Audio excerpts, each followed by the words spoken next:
उज़ोत e learning programme में आज English की क्लास लेकर आए।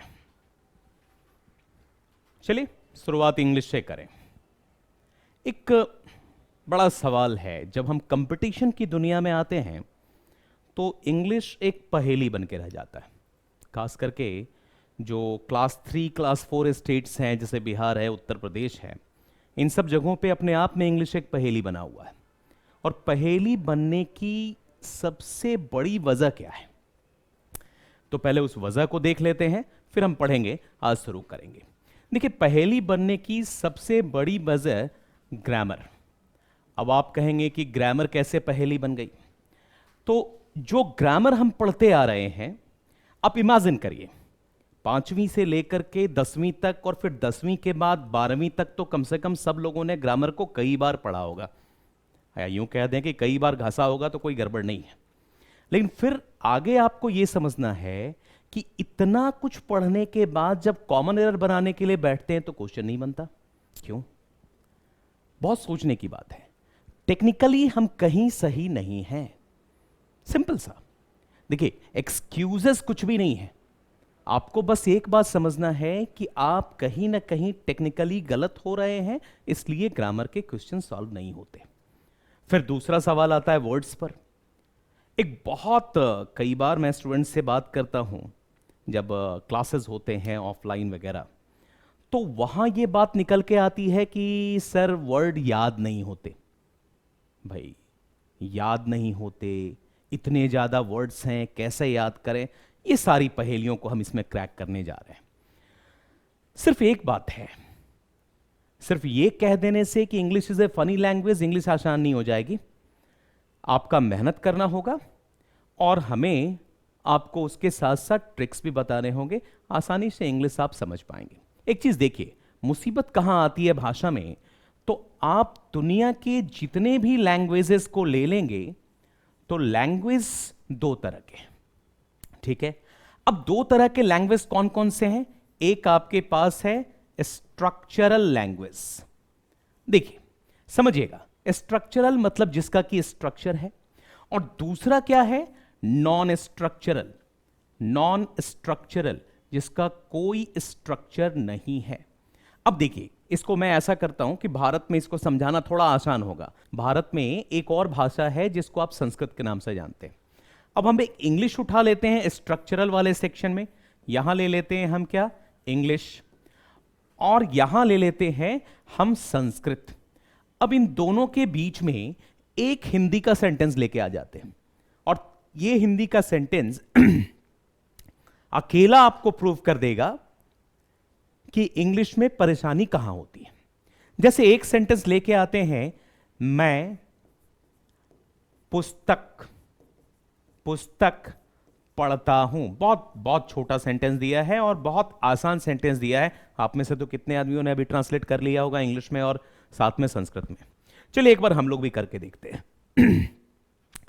तो संस्कृत क्या है? Non structural. बड़े आगे चलकर स्ट्रक्चर की यूज होती है, लेकिन जनरली तो अभी नहीं। तो इसमें इसको अगर बनाएं तो हम क्या बना सकते हैं? अहम, ठीक है, पुस्तकम पठामी। अब ये बना सकते हैं, आपको पता होगा। अब दूसरी चीज देखिए कि पोजीशन क्या है। अहम यहां 1 नंबर पर, पुस्तकम 2 नंबर पर, और पठामी 3 नंबर पर है। अब थोड़ा देखिए, इसके पोजीशन को इंटरचेंज कर दे तो कोई प्रॉब्लम होगी क्या? गौर करके देखिए। तो अहम को हम लेकर के अगर आ जाए 3 नंबर पे, और पठामी को 2 पे, पुस्तकम को 1 पे, तो क्या होगा? पुस्तकम पठामी अहम, कोई प्रॉब्लम नहीं। आप एक काम करिए, आप ले जाइए पठामी को आगे, तो पठामी अहम पुस्तकम, कोई प्रॉब्लम नहीं। आप इंटरचेंज करते जाइए, कहीं कोई प्रॉब्लम नहीं है। लेकिन थोड़ी सी इंग्लिश में इस बात को समझिएगा कि इसी चीज को आई रीड ए बुक लिख देते हैं। अब आप कुछ भी कर लीजिए, हम इसे नहीं बदल सकते। बहुत प्रॉब्लम है।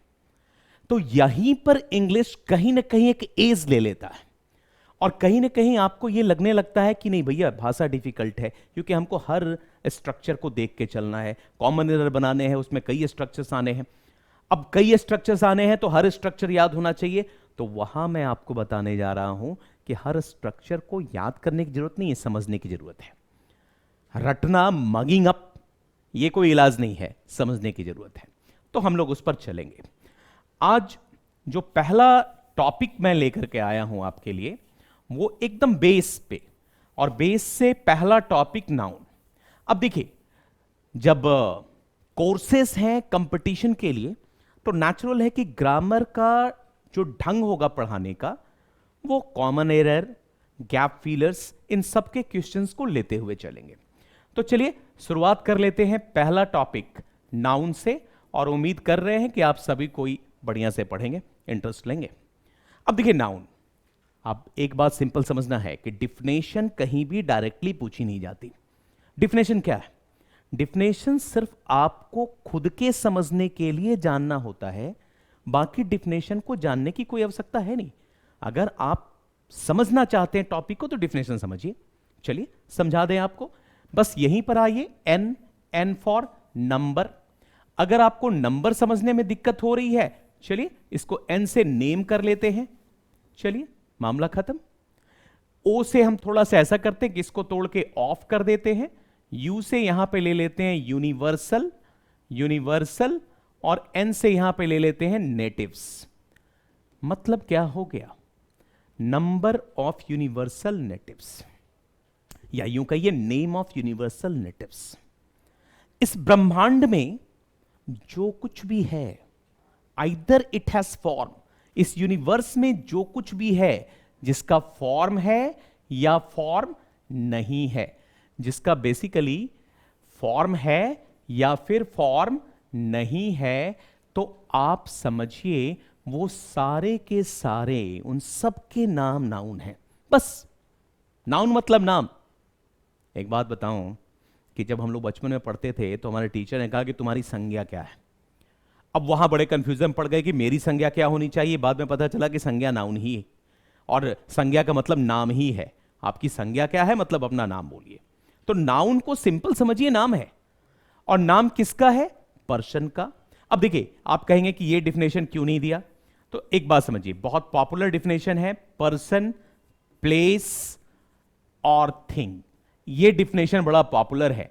आपने बचपन से पढ़ा होगा कि noun is the name of person, place और थिंग। ठीक, कई लोग इसमें फीलिंग्स की बात करते हैं, कई लोग इसमें आइडियाज की बात करते हैं, बहुत कुछ बातें आ जाती। लेकिन मैंने इस डिफिनेशन को इसलिए सामने नहीं रखा, ये वर्ड जो आप देख रहे हैं ना, थिंग, ये सारा प्रॉब्लम करता है। प्रॉब्लम क्या करता है? ये एक्चुअली ये अनडिफाइंड है। थिंग कहते किसको हैं? एक छोटा सा एग्जांपल आपको बताऊं मैं कि कलर, अगर आप कलर की बात करेंगे ना, तो कलर का डिफिनेशन थोड़ा देख के आइए। और डिफिनेशन क्या है? Colour is a thing that makes anything more attractive. भैया ऐसे में चलेंगे तो कलर का नाम नाउन हो जाएगा, इसलिए ये थोड़ा वेग लगता है, तो मैंने छोड़ दिया इसको और आपके सामने रखा कि दुनिया में जो कुछ भी है उन सबका नाम नाउन है। चलिए डिफिनेशन की बात कर ली हमने। अब डिफिनेशन के बाद थोड़ा सा क्लासिफिकेशन दिखा दूं, और मेन पर्पस पे आ जाता हूं कि कॉमन एरर कैसे नाउन का आएगा एग्जाम में और कैसे हम लोग सॉल्व करेंगे। एकदम मेन पर्पस पे, टू दी पॉइंट बात करने वाला हूं, बस इधर उधर का की बात नहीं होने वाली है, एकदम टू दी पॉइंट। देखो एक बात समझो कि आप बेसिकली जब पढ़ते हो तो एक टारगेट होना चाहिए, और आप उस टारगेट को अचीव करते हैं तो उसके लिए एक ऐसा प्रयास होना चाहिए ना जो कि आपके टारगेट तक पहुंच जाए। बस वही चीज देखना है। तो नाउन का क्लासिफिकेशन करा, तो नाउन का क्लासिफिकेशन करेंगे तो कैसे? नाउन को दो भाग में, एक काम करते हैं, तीन भाग में बांट लेते हैं। एक हो जाता है प्रॉपर नाउन, ठीक है। अच्छा, प्रॉपर नाउन के बाद आ जाते हैं तो दूसरा हो जाता क्या है? काउंटेबल नाउन, काउंटेबल नाउन, और काउंटेबल के बाद आ जाते हैं तो तीसरा क्या हो जाता है?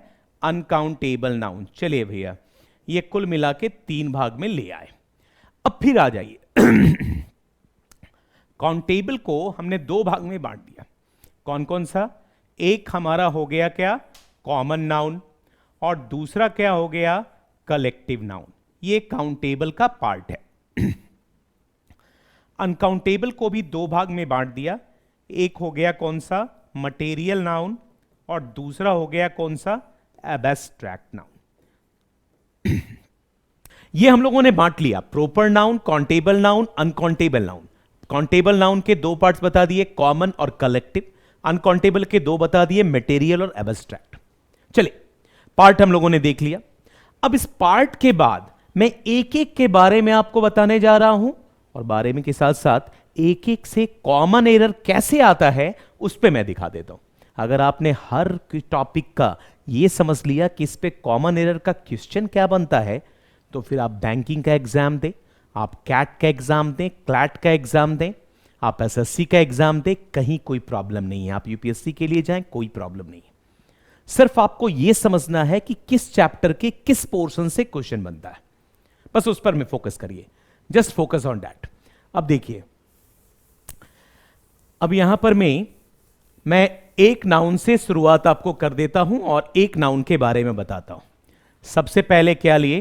Proper noun. अच्छा, प्रोपर नाउन।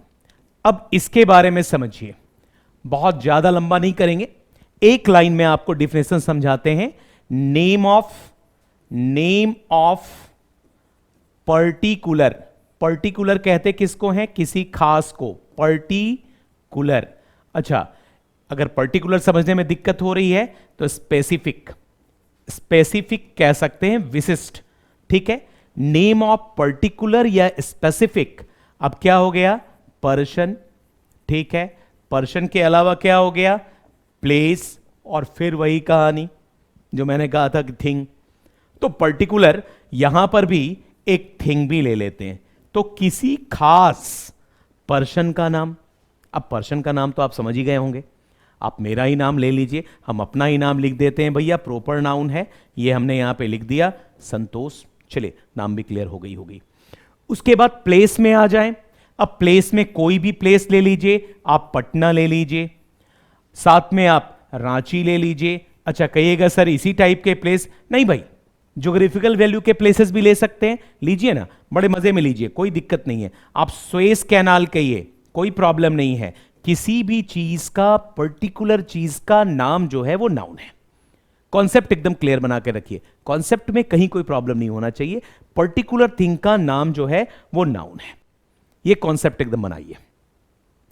कॉन्सेप्ट डेवलप करना सीखिए, और हां, कॉन्सेप्ट डेवलप करने के साथ साथ वीडियोस को आगे बढ़ाना भी सीखिए। तो यहां पर बात हम लोग समझ गए कि प्लेस, पर्सन, इनके नाम को हम नाउन कहेंगे। अब देखिए, इतनी बात को जानने के बाद हम ग्रामर में प्रॉपर नाउन को आगे पढ़ते ही नहीं। अब सारी परेशानी वहीं पर आ जाती। अगर आप ये सोच रहे हैं कि परेशानी किताब में है, नहीं, परेशानी वहां नहीं है, परेशानी आप में है। अच्छा, एक मैं छोटी बात बताता हूं। डिक्शनरी आप सब यूज करते हैं, और डिक्शनरी यूज करते हैं तो जनरल मेंटेलिटी आपकी क्या है? जनरल मेंटेलिटी होती है कि डिक्शनरी में बस वर्ड की मीनिंग देख लेना है और मामला खत्म। भाई साहब, कभी ऑक्सफोर्ड एडवांस लर्नर को देखिए, मीनिंग के साथ साथ बहुत कुछ दिया होता है, वो सब पढ़ने के लिए ही होता है, और आप ही को पढ़ना है, लेकिन आप उसमें से दूर भागते हैं। रिजल्ट क्या होता है? वही ढाक के तीन पात, कहीं ये प्रॉब्लम, कहीं वो प्रॉब्लम, एंड ऑल दैट। तो ये पार्ट हमने देखा, पार्ट पे नहीं रुकने वाले हैं, पार्ट के साथ साथ हम लोग अब इसके कॉमन एरर्स की बात करेंगे। पार्ट तो रहने दीजिए, इसका डिफिनेशन समझ गए हम, ऑल दैट। कॉमन एरर की बात करेंगे। कहां से इसके कॉमन एरर के क्वेश्चन आएंगे? सबसे पहले, ठीक है, एडिटिंग रूल्स। मैं यहां टॉपिक का नाम दे रहा हूं एडिटिंग रूल्स। अच्छा, एडिटिंग रूल्स कहने का मतलब क्या हो गया? मतलब वो रूल्स जिसके जरिए आप एडिट करेंगे या फिर जिसके जरिए आप एरर्स को फाइंड आउट करेंगे। आप कहिएगा सर कौन सा रूल है एडिटिंग रूल्स? कैसे रूल्स को एडिटिंग रूल बोलेंगे? चलिए देखते हैं, समझाते हैं आपको एडिटिंग रूल्स। सबसे पहला क्या है? पहला कहता है, बहुत सिंपल सी भाषा में लिख रहा हूं, समझिए, इफ। ठीक है, बेहतर होगा कि नोट भी करेंगे आप लोग। If A proper noun, A proper noun, if a proper noun is the name of the name, if a proper noun is the name of a person or place, अगर प्रोपर नाउन किसी person या place का नाम है तो the first letter of it, the first letter of it will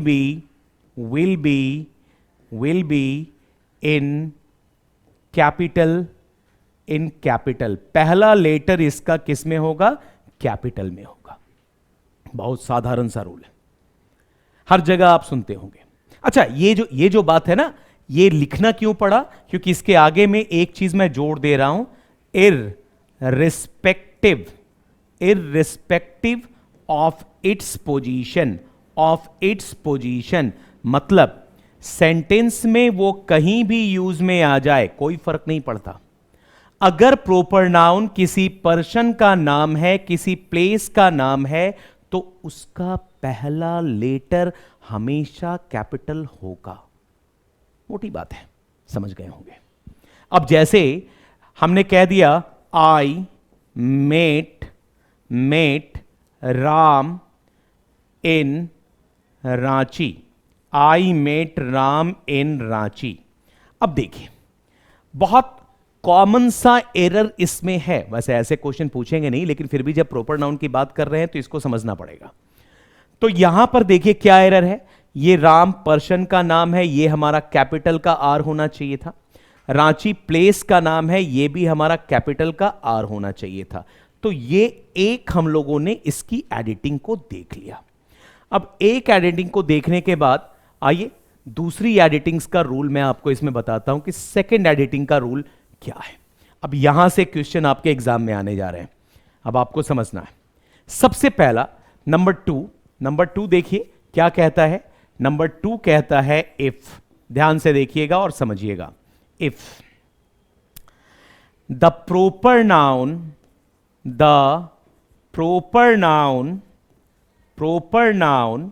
if the proper noun is the name of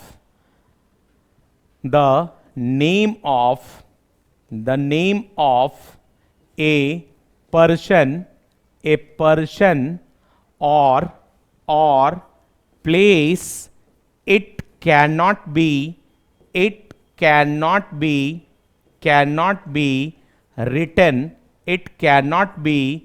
written, इसे नहीं लिख सकते हैं इन, किस में नहीं लिख सकते हैं?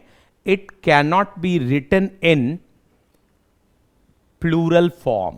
किसी पर्सन का नाम, देखिए क्या है, अगर प्रॉपर नाउन किसी पर्सन का नाम है या फिर किसी प्लेस का नाम है तो इसको प्लूरल नहीं कर सकते। अब भैया सिंपल सी बात है, अगर मान लीजिए राम है तो राम में एस लगाना ये कहीं की बुद्धिमानी नहीं है। अगर हम रांची लिख रहे हैं, रांची में एस लगाना कहीं की बुद्धिमानी नहीं है। तो आप कहिएगा सर ये तो आसान बात थी, ये तो हमें पहले से पता था कि भैया प्रॉपर नाउन प्लूरल नहीं होता। लेकिन क्वेश्चंस आते हैं, अब क्वेश्चंस आते हैं तो मतलब इसका कुछ एक्सेप्शन भी है। इतनी आसानी से क्वेश्चन सेट करने वाले क्वेश्चन सेट भी नहीं करते, इस बात को समझिएगा। अब सवाल उठता है क्या एक्सेप्शन है भाई? तो यहां पे देखिए, सबसे पहले एक्सेप्शन मैं आपको दिखा दूं, उसी एक्सेप्शन पे क्वेश्चन बन जाएगा। If there is a group of islands, गौर करिएगा, ग्रुप ऑफ आइलैंड्स, भाई साहब द्वीपों का समूह, प्लेस का नाम है ना। क्या कह रहा है? If there is a group of islands, it will be written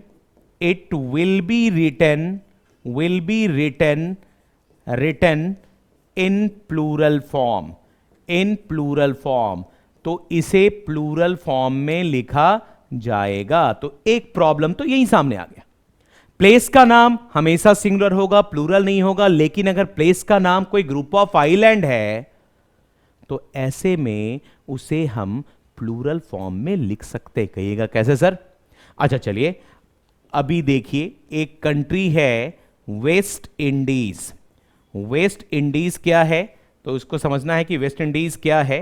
तो वेस्ट इंडीज जो है वो क्या हो गया? वेस्ट इंडीज अब सवाल है कि वेस्ट इंडीज क्या है। अब यहां पे देखिए, वेस्ट इंडीज एक कंट्री का नाम है, और ये कैसी कंट्री है? ये कंट्री है कौन सी? ग्रुप ऑफ आइलैंड है, ग्रुप ऑफ आइलैंड है। समझ में आ गई? अगर ग्रुप ऑफ आइलैंड्स है तो फिर ऐसे में इसको प्लूरल फॉर्म में लिख सकते हैं। आपके देश में अंडमान एंड निकोबार्स एस लगता है, इस बात पे ध्यान रखिएगा, इसलिए एस लगता है क्योंकि वो ग्रुप ऑफ आइलैंड्स है। फिर आगे बढ़िए, एक एक्सेप्शन दिखा दिया आपको। दूसरा एक्सेप्शन इसी प्लेस में, if it is a range of mountains, a range of mountains, range of mountains, अगर ये माउंटेन्स का रेंज है, ठीक है, तो माउंटेन्स का रेंज है, उसमें भी एस लगेगा। तो क्या लिखेंगे? We write it in plural form, we write it in plural form. हम उसे किस में लिखते हैं? प्लूरल फॉर्म में लिखते हैं। बात समझ में आ गई होगी कि हम उसे प्लूरल फॉर्म में कब लिखते हैं? अगर माउंटेन का रेंज है, देखिए भाई, अगर मान लीजिए एक ऐसे पहाड़ है, तब तो ये एक सिंगल माउंटेन है, या माउंटेन का पीक है, तो पीक और सिंगल माउंटेन को प्लूरल नहीं कर सकते। एवरेस्ट है, आप प्लूरल नहीं कर सकते। लेकिन अगर माउंटेन कंटिन्यूअस ऐसे है तो ये रेंज है, और रेंज है तो इसको प्लूरल फॉर्म में ही लिखा जाएगा, जबकि प्लेसेस के नाम प्लूरल फॉर्म में नहीं जाते हैं। लेकिन ये एक्सेप्शन है। जैसे आपने अपने ही कंट्री में आप क्या कहते हैं? द हिमालयाज। अब हिमालयाज क्या कहते हैं? क्यों कहते हैं? क्योंकि हिमालयाज रेंज है। आपने देखा होगा रॉकीज, आल्प्स, एस लगा है। ये एस इसलिए लगा है क्योंकि वो सारे के सारे रेंज हैं। तो देख लीजिए, क्लियर। हम लोगों ने क्वेश्चन क्या रूल पढ़ा था? रूल हमने पढ़ा था कि पर्सन और प्लेस के नाम को प्लूरल नहीं कर सकते, लेकिन दो एक्सेप्शन प्लेस में आ गई। अच्छा, पर्सन में भी एक्सेप्शन है क्या? चलिए वो भी दिखाते हैं। अब थोड़ा सा तो मिटा देना होगा, लेकिन उम्मीद करूंगा कि आप सबको ही इसको टेक डाउन कर रहे होंगे, और लिखना बहुत जरूरी है। अब ये मिटा के मैं आपको दिखाता हूं कि भाई पर्सन के नाम में भी ये काम हो जाता है कि नहीं। अच्छा, जैसे मैंने लिख दिया यहां पे रवि वर्मा। अब आप क्या चाहते हैं? अब इसको मैं प्लूरल कर दूं क्या? सोचिए सोचिए, मैं यहां पर एस लगा दूं, बर्माज? नहीं, एकदम नहीं, ये कॉन्सेप्ट नहीं चलने वाला, इसमें एस नहीं लगना है। अच्छा, ये वर्मा जी थे और वर्मा जी ही रहेंगे, कोई इसमें एस नहीं लगेगा। अब आप कहिएगा सर यहां लगा दे, नहीं, ये भी नहीं कर सकते। तो रूल कहां है? क्या पर्सन के नाम में एस लगेगा? तो सिंपल सा कॉन्सेप्ट यहां पर बनाना है। कॉन्सेप्ट बनाइए कि इफ ये तीसरा इसका एक्सेप्शन क्या है? इफ मान लीजिए we have to, if we have to refer a family, refer a family, person नहीं, अगर हमें किसी परिवार को रेफर करना हो गया, परिवार को दिखाना हुआ, तो हम क्या करेंगे? we use the before the surname and add s to it। बस मामला खत्म। क्या करना है हमें? अगर हमें किसी फैमिली को दिखाना है तो हम वहां पे क्या करेंगे? आर्टिकल द लेंगे और उसे कहां लगा देंगे? सरनेम में, टाइटल्स, ठीक है, और उसमें हम एस जोड़ देंगे। जैसे देखिए, यही वर्मा जी थे तो वर्मा जी के साथ नहीं लगा सकते, लेकिन अगर वर्मा जी के परिवार को दिखाना है तो वर्मा परिवार लिखेंगे, ठीक है। तो वर्मा परिवार लिखेंगे तो क्या हो जाएगा? द वर्माज। ये लिख सकते हैं भैया, ये टाइटल ये ऐसे लिखने वाला आदत डाल के रखिए, क्योंकि आजकल लोग मैरिज प्रोसेशन में जाते हैं तो उसमें वो लिखवाते हैं ना, यादव परिवार, वर्मा परिवार एंड ऑल दैट। तो बढ़िया से पढ़िएगा, नौकरी हो जाएगी तो उसके बाद यही होना होता है। अब देखिए, यादव परिवार लिखना है तो क्या लिखेंगे? द यादव्स। ये तरीका है।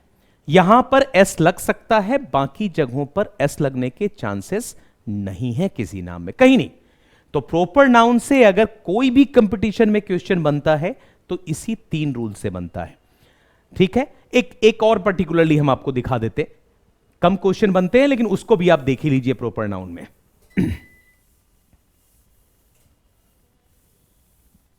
ठीक, दो हम लोगों ने डिस्कस कर लिया, एक लास्ट फाइनल बच गया, अब इसे भी क्यों छोड़ दिया जाए, इस वीडियो में इसको भी देख के चलते। प्लूरल नहीं कर सकते, कैपिटल करना है अगर पर्सन और प्लेस का नाम है तो। और तीसरा क्या कहता है कि जनरली, आमतौर पर, generally article is not used, article is not used, not used if the proper noun is the name of a person, the name of a person। अगर पर्सन का नाम है तो उसमें आर्टिकल नहीं लगाना है। बढ़िया।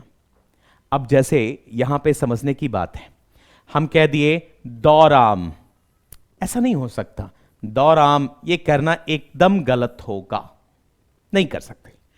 लेकिन क्या, फिर मैंने वही बताया एक्सेप्शंस आपको देखने, तो एक्सेप्शन देखेंगे तो सबसे पहला एक्सेप्शन यहां मैं आपको दिखा दूं, क्वेश्चन कैसे आने वाला है और कहां एरर को आप फाइंड आउट करेंगे।